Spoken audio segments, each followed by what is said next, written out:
Qu'en est-il de 2024? Quel bilan on en tire en cette fin d'année? Je vais aborder ce sujet avec toi. On est en fin d'année, donc ça me tenait à cœur de te faire une petite vidéo un peu bilan de l'année 2024. Et il n'y a rien de mieux que de faire un point sur ce qui s'est passé pour justement préparer l'avenir. Donc moi, je vais te parler de mon expérience de cette année 2024, des choses qui ont été, des choses qui n'ont pas du tout été, parce que oui, tout le monde est confronté aux échecs et tout le monde. Échec, succès, les deux vont de pair. Donc, je vais te partager un peu mon année 2024. J'ai commencé à le faire lors de mon anniversaire. C'était en novembre dernier. J'ai parlé des leçons que j'ai tirées de 2024. Mais cette vidéo-ci va plutôt aborder des choses très spécifiques de l'année, des faits très spécifiques de cette année 2024. Et on va pouvoir en discuter ensemble. N'hésite pas à regarder la vidéo jusqu'à la fin. Et aussi à toi à faire ton bilan de ce qui a été, de ce qui n'a pas été et de préparer ton année 2025 parce que la préparation fait partie des ingrédients du succès. On commence tout de suite. La première chose que je veux vraiment te dire pour cette année 2024, et si tu en as profité d'ailleurs, n'hésite pas à me le mettre en commentaire, c'est que ça a été une année propice pour l'immobilier en France. Et tu as pu le voir, en tout cas si tu me suis aussi sur Instagram, si tu ne le fais pas encore, va le faire. C'est là que je te montre les œuvres de ceux que j'accompagne en story beaucoup, les gens qui signent les compromis, même jusqu'au 19 décembre, les gens signaient encore des actes authentiques en fait. Et peut-être que même cette semaine, ils vont en signer avant les fêtes ou après le Noël. Donc, l'immobilier a été très favorable. Les taux d'emprunt étant bas, non, en train de baisser, donc par rapport à ce qu'on a pu connaître en 2023, puisque l'année 2023, si tu te rappelles, on avait fini l'année 2023 avec un taux d'intérêt qui avoisinait les 5% sur 25 ans. Alors que là, sur 25 ans, on tombe sur des taux à 3,5. Tu vois, donc l'écart est quand même assez élevé en termes de mensualité de crédit par mois. Enfin, ça n'a plus rien à voir. Ça a vraiment baissé et ça laisse plus de cash flow. Et de l'autre côté, on a eu un prix de l'immobilier qui a baissé. Donc, vraiment, l'immobilier a été très intéressant en cette année 2024 et les provisions nous disent que en 2025, ça le sera aussi. Mais bon, je ferai une vidéo après pour parler des stratégies de 2025. Je pense qu'on le fera après, peut-être en début d'année prochaine. Mais voilà, c'est une vidéo que je me suis notée à te faire également. En tout cas, sur ce point-là, l'année 2024 a été vraiment géniale. Que ce soit l'immobilier en France ou que ce soit l'immobilier ailleurs, d'ailleurs, ça a été très intéressant. Si tu en as profité sur 2024, mets-nous en commentaire ce que tu as acheté, qu'est-ce que tu as fait, comment tu termines ton année. Ça me fera plaisir de lire vos achievements, vos réalisations. Ça me fera vraiment plaisir. Donc ça, c'est la première chose que je voulais te dire de façon générale. Maintenant, on va revenir sur mon parcours. L'année 2024 n'a pas été qu'une année de succès comme... Voilà, toute personne pourrait vouloir en fait n'avoir que des choses qui vont. En 2024, je vais te donner quelque chose qui pour moi n'ont pas fonctionné. La première chose, c'est que j'ai raté une opportunité immobilière en 2024. Pourquoi? Parce qu'à ce moment-là où on m'avait envoyé les informations sur cette opportunité, j'étais sur une autre affaire. J'étais vraiment focalisée sur autre chose. Ce qui fait que le temps de me consacrer ou de revenir à ce qu'on me disait, comme c'était une bonne opportunité, elle avait déjà filé, tu vois. Et ça, c'est quelque chose qui arrive très fréquemment dans l'immobilier. Et c'est pour ça, dans mes recommandations que je vous fais souvent sur la chaîne, je te dis, il faut être focus, il faut être réactif. Voilà, si tu me suis depuis, même si tu es venu il y a 3-4 mois, tu as dû voir une vidéo où je te parle de réactivité. En immobilier, il faut être réactif. Et pour le coup, là, on peut dire que c'est le cordonnier mal chaussé.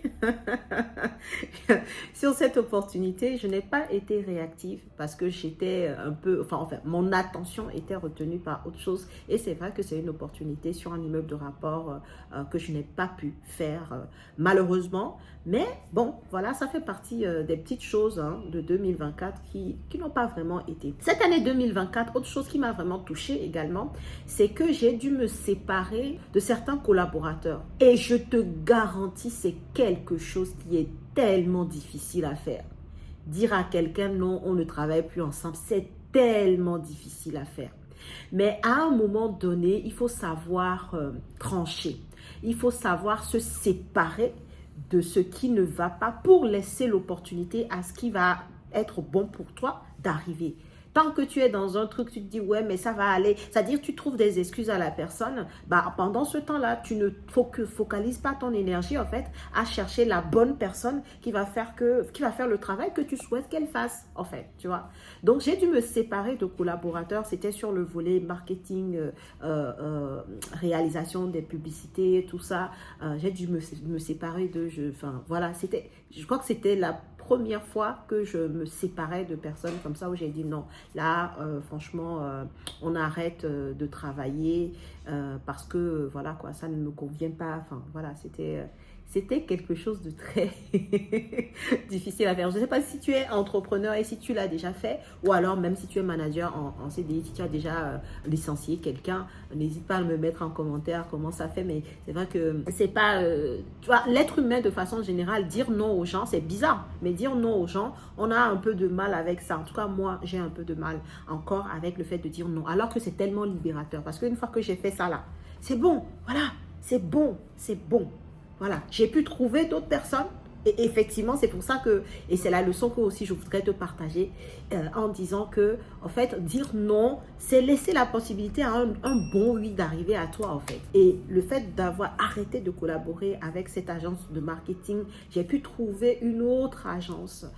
Cette fois-ci, ça a été vraiment par recommandation. Pour le coup, j'ai activé mon réseau d'entrepreneurs, ceux que je connais, qui font des belles choses. Donc, j'ai dit, ah, tu travailles avec qui, machin. Et donc, j'ai une très bonne infopreneur qui m'a recommandé son agence de marketing avec laquelle je travaille jusque maintenant. Et ça fait à peu près 6 mois qu'on collabore et ça se passe bien jusqu'ici et j'espère que ça continuera. Donc, en fait, je voulais te partager ça pour que tu saches que, voilà, ce sont des choses qui peuvent arriver en tant qu'entrepreneur ou en tant que manager dans une entreprise et c'est OK, en fait. Même si c'est difficile, des fois, il faut faire des choix difficiles pour pouvoir avancer selon ses objectifs et selon, voilà, ses ambitions, en fait. Sinon, si tu t'entoures pas de bonnes personnes, et ça, ce n'est pas que dans l'immobilier, même dans l'entrepreneuriat, c'est pareil, si tu ne t'entoures pas de bonnes personnes, tu risques de ne pas atteindre tes objectifs. Tu risques de ne pas aller à la vitesse que tu souhaites parce que à un moment donné, tu ne peux pas tout faire. Il faut que tu puisses compter sur des personnes compétentes et qui ont l'envie de bosser, tu vois. Donc ça, voilà, ça a été une expérience particulière et c'est vrai que j'en garde, je pense que je vais garder longtemps en souvenir. Autre chose que j'ai vécu cette année 2024, ce sont les galères immobilières. Si tu me suis depuis un moment, tu sais que j'ai plusieurs lots. J'ai 25 lots locatifs, purs. Et donc, j'ai eu à gérer des galères immobilières. J'ai eu à gérer des fuites de toit. D'accord, j'ai eu à gérer le remplacement d'un chauffe-eau. J'ai eu à gérer le process de ma prime rénov. Ma prime rénov, si tu ne connais pas, c'est une prime que tu peux demander si tu as de la rénovation énergétique à faire. Et dans ma prime rénov, tu as plein d'autres primes. Enfin, vraiment, c'est une prime. Ce n'est pas une convention ANA. Donc, faites bien la différence. La convention ANA, c'est qu'ils te donnent, ils te font, entre guillemets, même un prêt plus une prime pour pouvoir te permettre de faire tes rénovations de biens, mais en contrepartie, il faut pouvoir caper le loyer. Tu vas mettre des loyers conventionnés, plus tu vas louer à un certain profil de personnes. Non, je ne parle pas de ça. Je parle vraiment de ma prime rénov. C'est une prime qu'on te donne, mais en contrepartie, il faut que tu puisses louer ton bien pendant un certain temps. C'est tout. C'est ça la contrepartie. Je crois que c'est 6 ans, si je ne me trompe pas. Donc, il faut que tu puisses mettre ton bien en location. Mais par contre, voilà, tu ne vas pas faire, en gros, tu ne vas pas prendre ma prime rénov et faire un projet et le revendre au bout de 3 mois, quoi. À moins que tu aies une très, très belle raison pour ça. Il y a toujours des astérisques, des cas dérogatoires. Mais normalement, tu dois louer ton bien. C'est tout. Mais on ne te dit pas à qui le louer, à quel montant le louer. C'est juste une prime qui est là pour t'aider à faire la rénovation énergétique. C'est pour ça qu'on en a parlé lors du séminaire et je vous ai dit que acheter des biens avec des mauvais DPE et de faire de la rénovation, sachant qu'on peut compter aussi un peu sur la prime, plus d'autres choses. On a vu lors du séminaire comment on peut faire de la rénovation intelligente en regardant bien la qualité coût. Voilà. Donc, c'est un très bon créneau, c'est une très bonne niche en ce moment. Donc, pour revenir à mon problème, c'était très complexe. Il y avait des allers-retours. Ils avaient eu beaucoup de retard sur des dossiers parce que vous savez que quand il y a une prime en France, il y a beaucoup de propriétaires, sachant qu'à partir de janvier 2025, ils sont censés ne plus pouvoir louer les logements énergivores en DPEG. Donc, les gens étaient en mode, voilà, ils voulaient avoir leur prime pour pouvoir faire les travaux. Et donc, ils se sont retrouvés assaillis de demandes, ce qui a fait que, bon, bref, ça a traîné. Et ce qui fait que mon chantier aussi a traîné. Voilà, donc galère de ça en cette année 2024, donc lourdeur administrative, hein, mais tu sais, quand tu n'es pas seul à faire des choses, quand il y a des choses qui ne dépendent pas de ta volonté, en fait, tu subis ce qui est, en fait, l'administration, tu subis. Mais c'est une prime, donc je ne vais pas me plaindre. C'est pas comme si je paye pour, tu vois. C'est une prime qu'on me donne. Donc, si ça prend du temps, c'est très galère, mais je te le dis, ça en vaut le coup. Parce que pour cette prime-là, pour mon cas, c'est 42 000 euros que j'ai eu. Je l'ai eu finalement, mais je l'ai eu en fin octobre, d'accord? Ce qui fait que mes travaux, là, j'ai dit, en termes de délai de travaux, c'est catastrophique, mais j'ai quand même eu 42 000 euros de prime. Et je ferai une autre vidéo pour te parler de ça explicitement.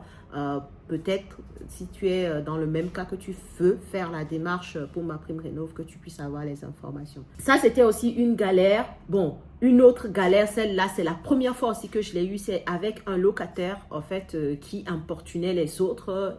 Le monsieur, il était venu, il n'avait pas de chien. Finalement, il a ramené 3 gros chiens, mais bah, voilà, c'était très compliqué. Ces chiens faisaient du bruit. Enfin, voilà, on ne s'attendait pas du tout à ça. Mais finalement, il est parti. Voilà, il faut toujours être dans les discussions avec les gens. Voilà, mais finalement, il est parti. J'ai appris après que bon, il avait quelques problèmes psychologiques. Sa maman est venue. Enfin, voilà, ça c'est fait. Tout ça cette année 2024. Donc ça, c'était aussi une belle galère, mais qui était très limitée, quoi. C'est un truc que j'ai eu à gérer sur 2 mois, là, le temps de faire la discussion avec lui, d'essayer de voir les arrangements avec les locataires, puis finalement, lui qui part, voilà. Donc ça, c'est assez bien goupillé, mais il faut gérer ce genre de cas-là. Ce sont des galères, hein, en tant qu'investisseur immobilier. Pour ma part, comme c'est moi-même qui gère mon parc, effectivement, s'il y a un problème, eh ben, en fait, c'est moi qu'on appelle. Il n'y a pas d'intermédiaire entre moi et les locataires. C'est moi qu'on appelle directement. Mais c'est un choix. Et toi, tu n'es pas obligé de faire pareil. Ça dépend de ton, comment dire, de toi, en fait, de comment tu es. Tu vois, moi, ça ne me dérange pas. Ça ne me dérange même pas de gérer des crises, en fait. Limite, pour moi, ça fait partie du job de l'immopreneur, de gérer des crises à partir du moment où tu décides de gérer toi-même ton parc. Mais si tu veux, tu peux déléguer à une agence immobilière qui va gérer tout ça pour toi. Ok. Donc voilà quelques galères que j'ai eues en cette année 2024, quelques échecs aussi, comme je t'ai dit, hein, changer de collaborateur, pour moi c'est comme un échec, mais en même temps c'est un échec pour rebondir, ne pas pouvoir acheter ou louper une opportunité immobilière. Tu me connais déjà, tu sais que ça c'est dur, ça c'est très dur. Mais en cette année aussi, il y a eu de très belles choses qui se sont passées. Dans la même année, j'ai pu aussi saisir une opportunité immobilière qui n'est pas en France, mais une très très belle opportunité immobilière. Peut-être que je t'en parlerai dans un second temps, je verrai. Voilà. Mais ça, parce que j'étais préparée. J'étais préparée vraiment pour ça. Et quand l'opportunité est arrivée, je l'ai saisie, mais dans la même semaine. La même semaine, je m'étais positionnée. La même semaine, ça a été bouclé très, très, très rapidement. Voilà. Ce que je n'ai pas pu faire sur le bien que j'ai loupé, j'ai pu le faire sur cet investissement-là. Et c'est super, quoi. Et je reviens toujours à cette leçon de te dire que la chance, c'est la rencontre entre la préparation et l'opportunité. Parce que si tu n'es pas préparé, tu ne sauras pas reconnaître l'opportunité. Et si tu n'es pas préparé non plus financièrement, tu peux reconnaître l'opportunité, mais tu ne peux pas accéder à l'opportunité. Donc vraiment, la chance, c'est vraiment ça. C'est vraiment lorsque ta préparation rencontre l'opportunité, tu vois. Donc, reste là-dessus. Prépare-toi toujours et reste ouvert d'esprit pour pouvoir voir les opportunités et les saisir à temps. Cette même année, j'ai eu beaucoup d'immopreneurs et j'ai commencé par te le dire, qui ont passé le cap de l'investissement immobilier. Des gens qui n'y connaissaient rien. Et cette année 2024, entre mars et cette année de décembre, ils ont bouclé leur investissement. Certains l'ont fait même encore beaucoup plus court, sur 6 mois. Ils ont investi parce que, comme je te disais, le marché immobilier est assez propice en fait. Et l'accompagnement aussi qu'on fait pour les aider dans le processus a fait ses preuves, ce qui fait que ça fonctionne en fait. Vraiment, je suis très fière de mon parcours sur ce volet-là avec les immopreneurs que j'accompagne. C'est vraiment gratifiant de voir que avec mon travail, des personnes arrivent à casser les codes, à briser leurs barrières limitantes et à investir massivement comme je le vois là. Pas plus tard que, on est fin décembre, je crois que c'était le 16 décembre, il y a un qui signait son acte authentique. Enfin, ils se sont enchaînés là, ce mois de décembre, c'était la folie. Si tu me suis sur Instagram, tu as pu le voir. Donc, c'est une très bonne année pour les immopreneurs que j'ai eu l'opportunité d'accompagner avec mon équipe. Ils ont eu de très, très bons investissements, de très, très belles rentabilités. Donc, 2025, ça va continuer. Ça, je n'ai aucun doute parce que le marché de l'immobilier va rester propice. Mais bon, ça, on le verra dans une autre vidéo. Cette même année, on a été ensemble sur Paris. Ça, c'est une belle réalisation. C'était un événement incroyable, incroyable. Tu as pu voir les commentaires ici quand j'ai fait la vidéo de remerciement. Incroyable. On a parlé immobilier. On était sur une péniche sur Paris entre nous. Hein, vraiment, on était dans un cocon là, dans notre bulle sur toute une journée à parler immobilier, de fiscalité, de travaux. On a donné des pépites d'informations. Enfin, vraiment plus de 150 personnes réunies sur le sujet de l'immobilier, s'il te plaît, avec beaucoup de femmes, beaucoup. Je crois que dans la salle, on était à peu près 70% de femmes pour 30% d'hommes, tu vois. Donc, les femmes étaient prédominantes alors que à la base, l'immobilier, c'est un domaine qui est, entre guillemets, réservé aux hommes. Et là, les choses changent. On casse les codes. Parce qu'aujourd'hui, les femmes arrivent à avoir de la représentativité et arrivent à s'identifier pour se dire que, en fait, oui, je peux le faire. Et les femmes, je peux vous dire qu'elles sont très fortes. Hein. Quand une femme est focus sur quelque chose, il n'y a pas match.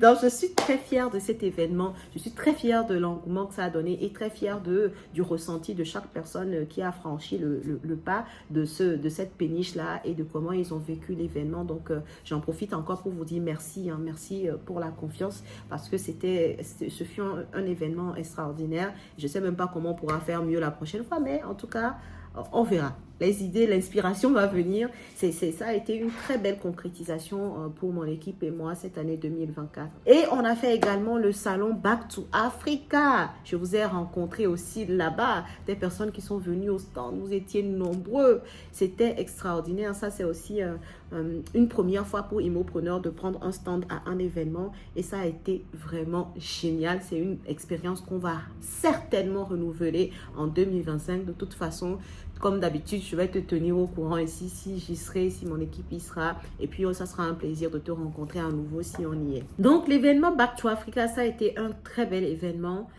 Très beau souvenir, très belle première fois à renouveler. Ça, c'est sûr, je te tiens au courant. Bref, voilà ce que je voulais te raconter un peu sur cette vidéo. C'est vraiment un partage, hein, tu vois, c'est vraiment, on est là sur l'année, comment ça s'est passé, partage d'expérience de ce qui s'est passé, des faits très précis, comme je te le disais en introduction. Je ne sais pas comment ton année 2024 s'est passée, mais je voulais te faire ce point pour te dire qu'il n'y a pas d'année que de succès ou il n'y a pas d'année que d'échec. Souvent, on a les deux. C'est juste que des fois, peut-être le succès n'est pas au niveau de ce qu'on veut et puis on a l'impression qu'il n'y a pas eu de succès. Tu vois ce que je veux dire? Alors que tout petit succès est important parce que ce sont les petites choses mis bout en bout qui amènent à de grandes choses en réalité. Dis-moi en commentaire comment s'est passée ton année, qu'est-ce que tu en as retenu et vraiment, si tu veux le dire, s'il te plaît, fais l'effort, fais l'exercice surtout, même si tu veux parler d'échec, mais de voir le succès que tu as eu, même si tu as l'impression que c'est un tout petit succès, mets-le quand même en commentaire. Et ça te permet de voir que oui, en fait, on a tous des succès, comme on a tous des échecs. Mais le plus important, c'est de rester dans l'action et de faire les choses pour atteindre ses objectifs. ok? Voilà ce que je voulais te partager dans cette vidéo. J'espère que ça t'a plu. Si c'est le cas, je t'invite à liker, à partager et dis-nous en commentaire, toi, comment ton année 2024 s'est passée. À très bientôt dans une prochaine vidéo.